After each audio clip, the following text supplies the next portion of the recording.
گنہگار شخص کی عاجزی عبادت گزار شخص کے غرور سے کہیں بہتر ہے۔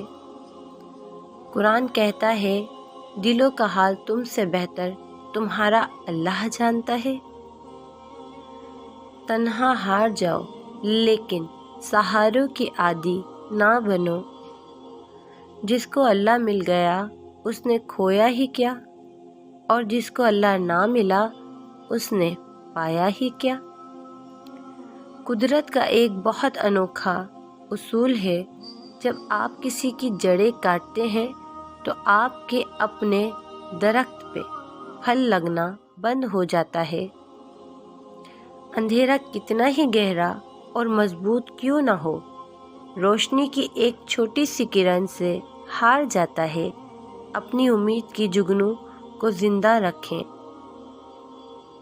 بعض لوگوں کو لگتا ہے ہمیں ان کی چالاکیاں سمجھ میں نہیں آ رہی، اور ہم انہیں چپ چاپ اپنی نظروں سے گرتا ہوا دیکھ رہے ہوتے ہیں۔ سکون قلب کی تلاش کا آخری مقام ذکر الہی ہے۔ اس سے پہلے کہ بدن مٹی کا خاک بنے، باوضو ہو کر مصلح پر جوانی رکھ دو۔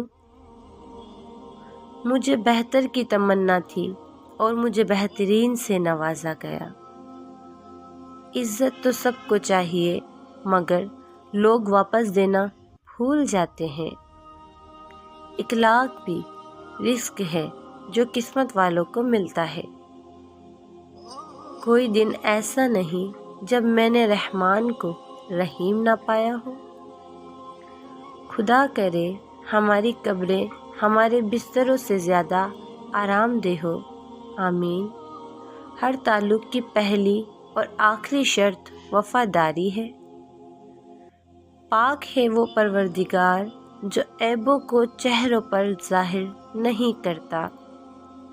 ملاوٹ کا زمانہ ہے، ہاں میں ہاں ملا دیا کرو، رشتے لمبے ٹائم تک چلیں گے۔ بڑا بول اور برا بول دونوں ہی بھگتنے پڑتے ہیں۔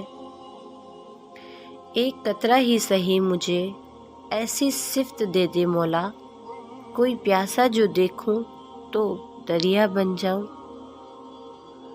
صراط مستقیم، اگر تم دیکھنا چاہتے ہو کہ اللہ تمہارے کتنے قریب ہے تو سجدے میں کبھی سبحان ربی الاعلیٰ کی سرگوشی کو اپنے دل کی دھک دھک کے ساتھ مطابقت کر کے دیکھنا، تو محسوس کرو گے کہ جس کا نام لے رہے ہو وہ تمہارے سامنے ہے، تمہیں دیکھ رہا ہے اور سن رہا ہے۔